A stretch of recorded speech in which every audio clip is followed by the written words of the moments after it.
আচ্ছা, ধরুন তো দেখি আপনি মেলায় গেছেন, পকেট ভর্তি আশা আর কিছু টাকা। হঠাৎ আপনার নজর পড়ল একটা কোল মেশিনের দিকে। ভেতরে থাকা নরম ভাল্লুকটা আপনাকে ডাকছে। $3 খরচ করার দেখলেন আপনার কপালে শুধু হতাশাস, কারণ ওই কোলগুলো এতটাই দুর্বল কিছুই ধরতে পারে না।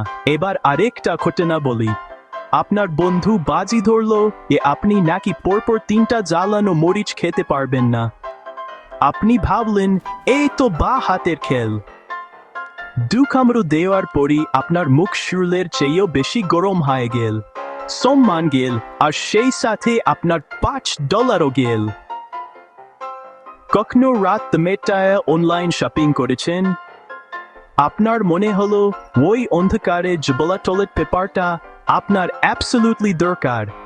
পরের দিন সকালে যখন ব্যাংক অ্যাকাউন্ট চেক করলেন, তখন শুধু আপনার আফসোসটাই বল করছিল।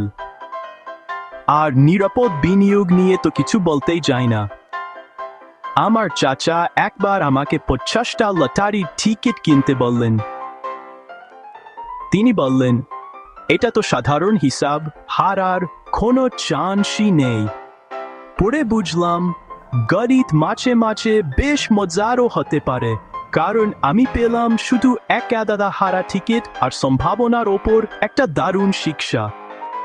তবে মাঝে মাঝে টাকা হারানোটা একটা দারুণ গল্পের মূল্য।